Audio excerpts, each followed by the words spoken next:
안녕하세요. 고선기입니다. 오늘은 인간관계가 편해지는 법 세 가지에 대해서 말씀을 드리도록 하겠습니다. 우리는 인간관계를 떠나서는 살아갈 수가 없습니다. 집 안에서나 아니면 집 밖에서나 인간관계를 떠나서는 살 수가 없죠. 하지만 현대인의 스트레스 원인 1위는 인간관계라고 합니다. 어떻게 하면 조금 더 인간관계에서 받는 이 스트레스를 줄이고 맘 편히 이 세상을 살아갈 수 있는가에 대해서 오늘 세 가지 점에 대해서 말씀드리겠습니다. 첫 번째는 인간관계 정리하기. 두 번째는 솔직하지 않기. 세 번째는 상대방에게 기대하지 않기입니다. 왜 이렇게 말씀드리는가? 그 이유에 대해서도 오늘 말씀드리도록 하겠습니다. 인간관계 정리하기는 내가 끊어내야 할 사람과 그리고 내가 곁에 둬야 할 사람, 이렇지도 저렇지도 않은 사람, 대충 이렇게 세 가지 부류로 나눌 수가 있을 겁니다. 인간관계 정리할 때는 내가 끊어내야 될 사람, 거리를 두어야 할 사람, 걸러야 할 사람을 걸러야 합니다. 걸러야 할 사람은 어떤 사람인가? 남 탓하는 사람, 부정적인 사람, 항상 자기 얘기만 하는 사람, 남 욕하는 사람. 여러 가지 종류의 사람이 있습니다만 오늘은 특히 남 욕하는 사람, 남에 대해서 안 좋게 늘 항상 말하는 사람. 이런 사람은 걸러내야 한다. 곁에 두면 안 된다. 왜 그래야 하는지 말씀드리겠습니다. 하지만 곁에 두고 싶진 않지만 같이 해야 할 때가 있습니다. 그런 사람이 직장 상사거나 아니면 뭐 가족 중에 그런 사람이 있다거나 가까이에 있기 때문에 피할 수 없을 때가 있습니다. 그러면 항상 스트레스를 받게 되죠. 조금이라도 덜 스트레스를 받기 위해서 그렇게 끊어내야 할 사람과 끊지 못하고 계속 같이 있어야 할 때 어떻게 하면 조금 더 편안하게 살아갈 수 있을까? 그리고 이 남 욕하는 사람이 왜 그렇게 남에 대해서 안 좋게 말을 하는가에 대해서 그 심리에 대해서 말씀드리겠습니다. 다른 사람에 대해서 좋게 말하는 것보다 안 좋게 말하는 것 이상 즐거운 그 이야기거리는 없을 정도로 남에 대해서 좀 험담을 하면서 즐기거나 아니면 어떤 한 사람에게 대해서 나쁘게 말하면서 다 이렇게 웃으면서 이야기거리로 삼을 때가 있습니다. 오늘 말씀드리는 사람은 진짜 남 욕만 하는 사람이 있죠. 안 좋게 비난, 비평, 악담 하는 사람이 있습니다. 그런 사람들과 같이 있으면 처음에는 난 저렇게 되지 말아야지라고 생각은 하지만 항상 같이 있다 보면은 자기도 어느샌가 물들어 버립니다. 그리고 안 좋게 생각하는 버릇이 들기도 하죠. 남에 대해서 안 좋게 말하는 사람은 피할 수 있다면 피하고 싶습니다. 하지만 피할 수 없을 때 그런 사람들과 어떻게 접해야 되는지, 왜 그 사람은 그렇게 남에게 대해서 안 좋게 말하는가입니다. 보통 남에게 대해서 험담을 할 때는 세 가지 종류로 나눌 수가 있습니다. 첫 번째는 욕심, 두 번째는 분노, 세 번째는 시기 질투입니다. 자기 욕심이 욕구가 충족되지 않았을 때 우리는 남에 대해서 안 좋게 말합니다. 예를 들어서 시장에 갔을 때 시장이 아니더라도 똑같은 물건 아니면 비슷한 물건을 파는 가게가 나란히 있습니다. 양쪽으로. 그러면 한쪽에서 물건이 팔리면 다른 한쪽 가게에서는 물건이 안 팔리겠죠. 그렇기 때문에 서로 도와주기보다는 서로 경쟁을 하고 서로 안 좋게 말합니다. 이 경우는 내가 더 벌 수 있는데, 더 벌고 싶은데, 그런 비슷한 물건을 파는 가게가 옆에 있기 때문에 자기가 손해를 보죠. 자기 욕구가, 욕심이 충족되지 않을 때 그 상대방 가게, 사장, 아니면 상대방 회사에 대해서 안 좋게 말을 합니다. 자기가 바라고 있는 대로, 원하는 대로 안 될 때, 욕심, 욕구가 만족되지 않을 때, 방해를 받을 때, 상대방에게 나쁜 말을 하게 되죠. 아니면 두 번째는 화가 나서입니다. 분노 때문입니다. 내가 열심히 일을 해서 이번에는 승진할 수 있을 거라고 생각을 했었는데, 내 라이벌이 먼저 승진을 하고 평가를 받았습니다. 그러면 어떤 마음이 생길까요? 화가 납니다. 특히 승진을 한 그 상대방이 내가 싫어하는 사람이라면 더더욱입니다. 앞에서는 진짜 축하한다라고 말은 하지만 속마음은 어떨까요? 부글부글 끓습니다. 아마 부글부글 끓는 사람이 몇 사람은 되겠죠. 그러면 그런 사람들끼리 모여서 얘기를 합니다. 어떤 얘기가 나올까요? 아, 이번에 그 친구 진짜 일 열심히 잘해서 승진했다.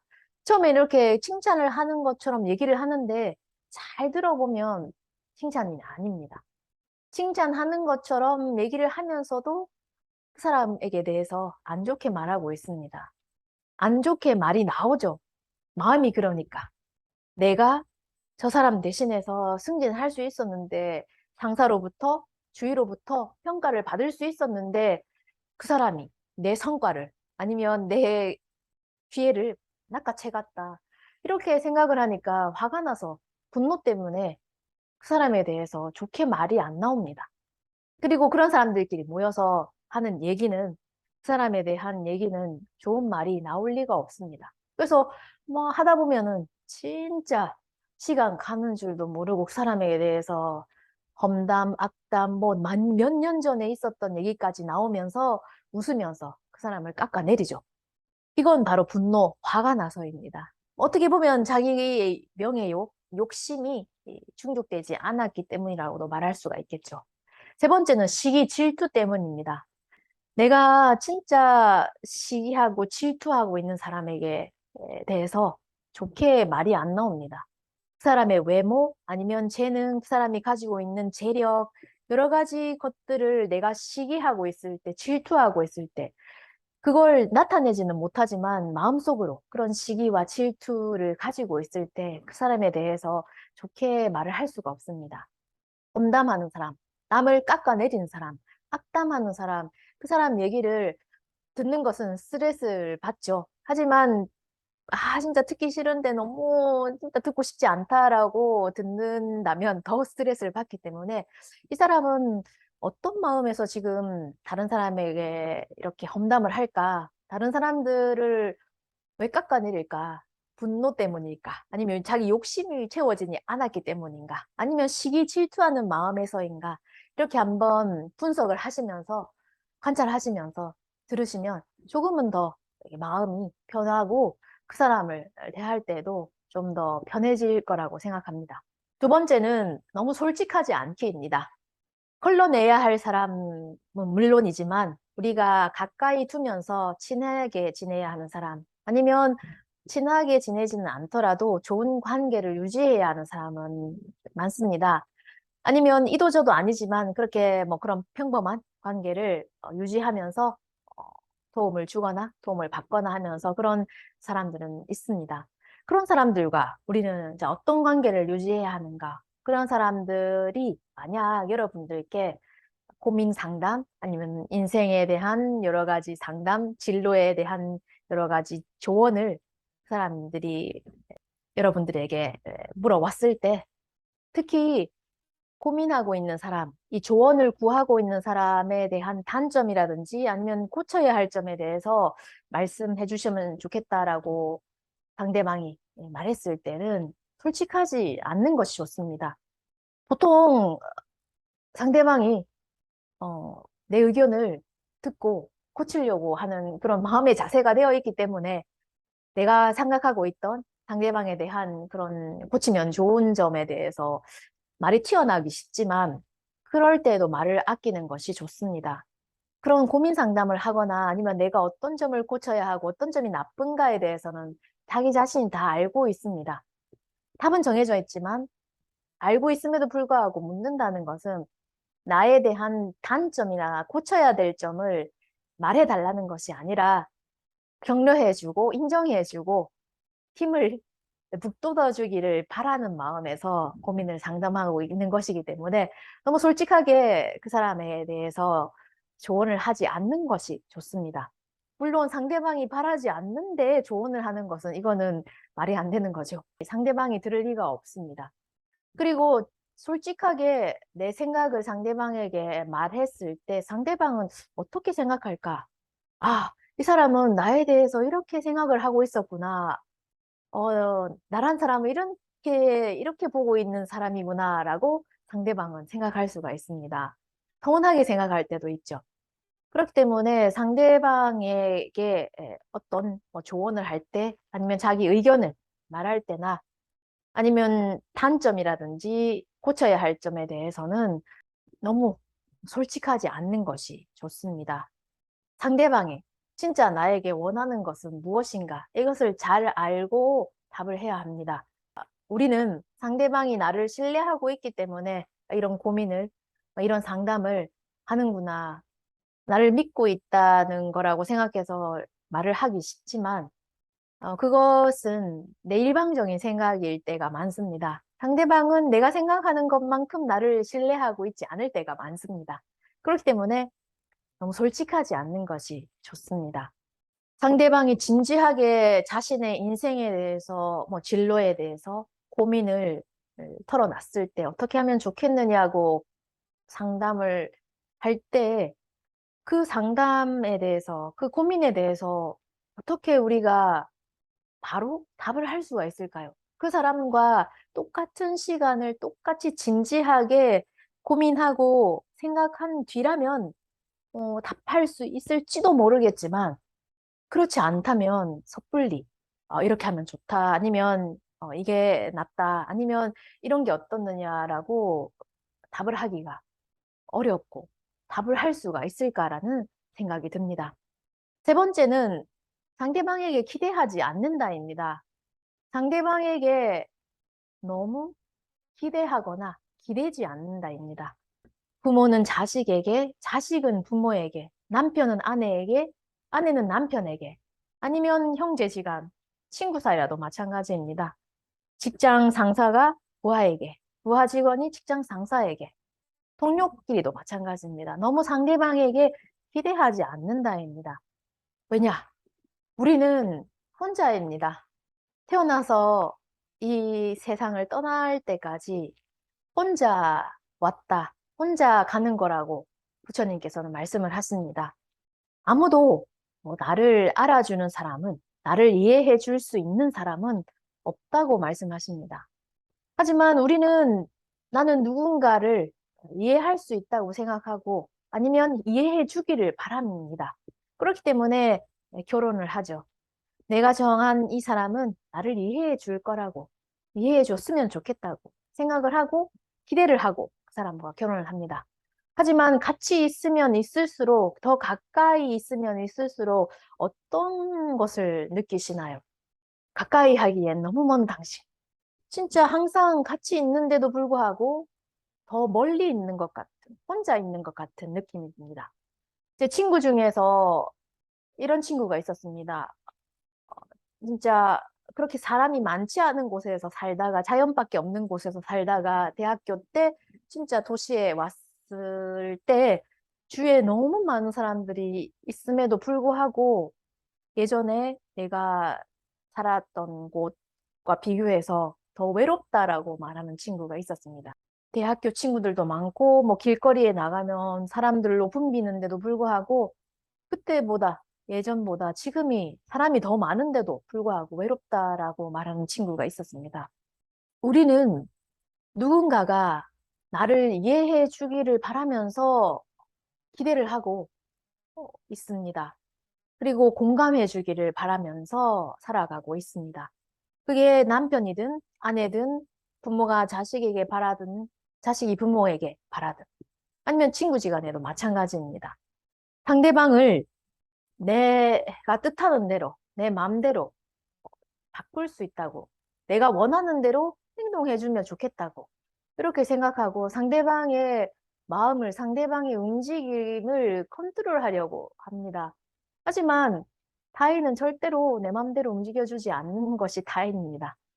그럴 때 우리는 왜 내 마음을 모르냐고, 왜 못 알아주냐고, 왜 이해하지 못하냐면서 상대방을 원망하고 상대방을 미워하고 서운해합니다. 그리고 알아달라고, 이해해달라고 생각하죠. 근데 가만히 생각해보면 내 자신은 어떨까요? 내 자신은 상대방의 마음을 100% 이해할 수가 있을까요? 이해하고 있나요? 이해할 수가 없습니다. 부부지간에도 마찬가지입니다. 우리는 내가 만들어낸 세계에서 각각 혼자 살아가고 있습니다. 내가 만들어낸 이 대우주 안에서 혼자 살고 있습니다. 아무도 이 세계에 들어올 수가 없습니다. 남편이라고 해도, 아내라고 해도 남편이 살고 있는 세계를 들여다볼 수가 없습니다. 부처님께서는 그 사람 한 사람이 대우주를 만들어내고 그 대우주 속에서 혼자 살고 있기 때문에 고독하다, 외롭다 라고 말씀하십니다. 아무리 많은 사람이 주위에 있다고 할지라도 외롭습니다. 같이 할 사람이 없습니다. 같이 할 사람이 없다는 것은 육체적인 동반자가 아니라 이 내 마음의 동반자가 없다는 것입니다. 육체적인 동반자는 부모, 뭐 자식, 친구, 부부 여러 가지 많습니다만 마음의 동반자가 아무도 없습니다. 내 마음을 들여다보고 이해해 줄 수 있는 사람, 100%다 공감해 줄 수 있는 사람은 없습니다. 내가 그러지 못하죠. 내가 남편을, 내가 부모님을, 내가 내 자식을, 내 친구의 마음을 100% 헤아려주고 이해하고 공감할 수가 있을까요? 없습니다. 그럼에도 불구하고 우리는 남이, 가족이, 남편이, 자식이 나를 이해해 주기를 바랍니다. 자기는 하지 못하면서 남들에게는 바라죠. 바라고 그리고 그 기대를 상대방이 저버렸을 때는 서운해합니다. 그리고 스트레스를 받죠. 배신당했다. 네가 어떻게 이럴 수가 있냐. 내가 너를 어떻게 이렇게 키웠는데 당신이 나를 어떻게 이렇게 배신을 때릴 수가 있냐고 슬퍼하거나 상처받거나 상대방을 원망합니다. 근데 가만히 생각해 보면은 아무도 내 마음을 이해할 수 있는 사람은 없습니다. 이렇게 말하면, 아니다. 나는 우리 남편이 아니면 내 아내가 무슨 생각하고 있는지 다 알고 있다. 이렇게 말씀하시는 분이 계십니다. 그런 분은 아마 몇십 년간 같이 생활하시면서, 어, 남편이, 아내가 이런 말을 했을 때, 이런 행동을 했을 때, 아마 이렇게 생각하고 있을 거라고 추측을 하실 뿐이지, 실제로 그 아내의 마음을 들여다보고, 이렇다라고 확실하게 말할 수는 없습니다. 아무도 모릅니다. 부처님께서는 혼자 태어나서, 그리고 혼자 죽고, 이 세상에 왔을 때도 혼자 왔다가, 이 세상을 갈 때도, 떠나갈 때도 혼자 간다. 태어나서 이 생을 마감할 때까지 쭉 혼자라고 말씀하십니다. 그래서 혼자기 때문에 처음부터 상대방에게 기대하지 않습니다. 혼자가 당연하죠. 그럼에도 불구하고 나에게 힘이 되어주는 사람, 나를 이해하려고 노력하는 사람, 나를 도와주는 사람이 한 사람이라도 있다면 그게 가족이라든지 형제라든지 부부라든지 친구라든지 그런 사람들이 있다면 얼마나 이게 감사한 일입니까? 감사하지 않을 수가 없습니다. 아무것도 기대하지 않으면 모든 것에 감사할 수가 있습니다. 그리고 감사한 마음으로 그 사람과 접한다면 이 인간관계도 좋아지기 마련입니다. 좋은 마음을 가지고 감사한 마음을 가지고 그 사람과 접한다면 이 마음은 반드시 상대방에게도 전해집니다. 싫어하는 마음도 마찬가지지만 그 사람을 좋아하고 감사하는 마음, 그런 마음을 가지고서 그 사람과 접한다면 그 사람은 내 마음을 느끼죠. 그래서 인간관계가 호전되는 것은 당연합니다. 인간관계에 스트레스를 받지 않는 법 세 번째는 상대방에게 기대하지 않는다. 기대지 않는다. 입니다. 어차피 인생은 혼자이기 때문에 이 혼자인 인생에서 누군가가 나를 도와준다는 것은 당연하지 않습니다. 너무 감사한 일이죠. 오늘은 인간관계가 편해지는 법 세 가지에 대해서 말씀을 드렸습니다. 지금부터라도, 오늘부터라도 당장 실천할 수 있는 마음가짐입니다. 이 마음가짐을 실천하기 위해서 중요한 것이 포인트가 있습니다. 어떤 마음가짐? 중립적인 마음가짐, 뉴트럴이라고 하죠. 운전할 때도 있습니다만 중립적인, 중간적인 이 마음을 가지고 이 마음을 유지하는 것이 중요합니다. 우리는 보통 그 사람과 사귈 때 그 사람의 과거의 한 행동 한두 번 정도를 보면서 이 사람은 이런 사람일 거다 아니면 이런 사람이다 라고 편견, 선입관, 선입견을 가지고 그 사람을 봅니다. 그래서 이 사람은 좋다 아니면 싫다 이렇게 두 쪽으로 나눠져. 생각해보면 만약 100명의 사람이 있으면 100명의 사람과의 인간관계가 있습니다. 그 사람마다 다 다르기 때문에. 하지만 우리는 그 사람과의 좋은 인간관계인가, 안 좋은 인간관계인가, 이 두 개로 나눕니다. 0인가, 100인가, 흑인가, 백인가, 좋은가, 나쁜가, 오른쪽인지, 왼쪽인지. 이렇게 딱 극적으로 나눠버립니다. 이거 아니면 저거. 이렇게 나누지만 인간관계는 그렇게 이거 아니면 저거로 나눌 수가 없습니다. 100명이 있다면 100가지의 인간관계가 있는 것이 당연하지만 우리는 두 가지로 나눠서 좋은 사람은 좋게 대하고 싫어하는 사람에게는 그런 마음가짐으로 대하기 때문에 더 사이가 벌어지기도 하죠.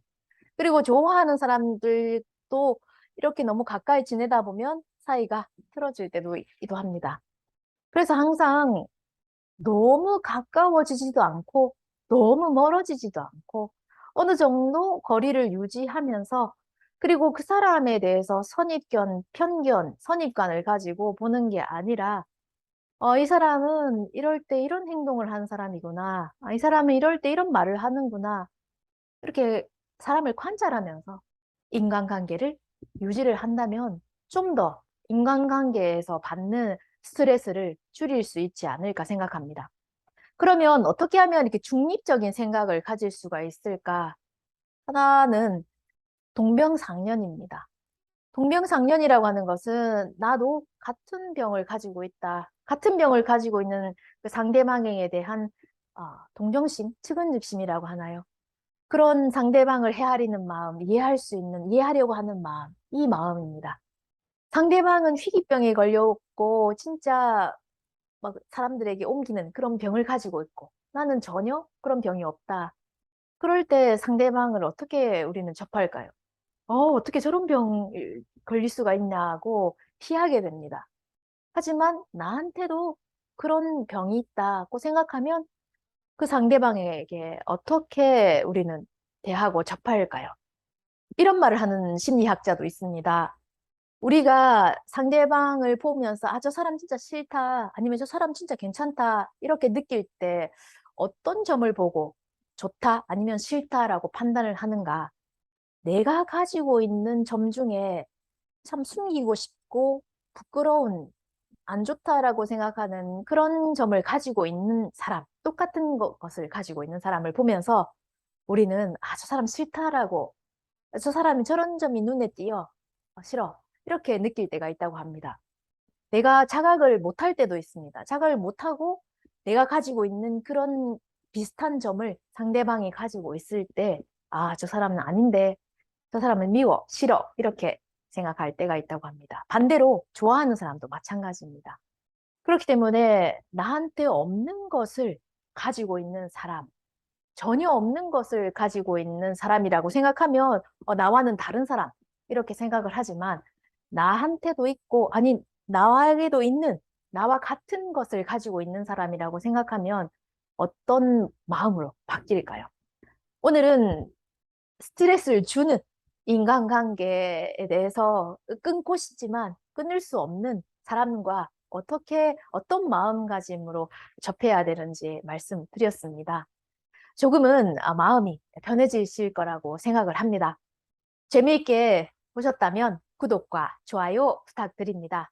앞으로도 실생활에서 조금 더 마음 편히 행복하게 살아갈 수 있기 위해서는 어떻게 하면 되는가에 대해서 말씀을 드리도록 하겠습니다. 끝까지 시청해 주셔서 감사합니다.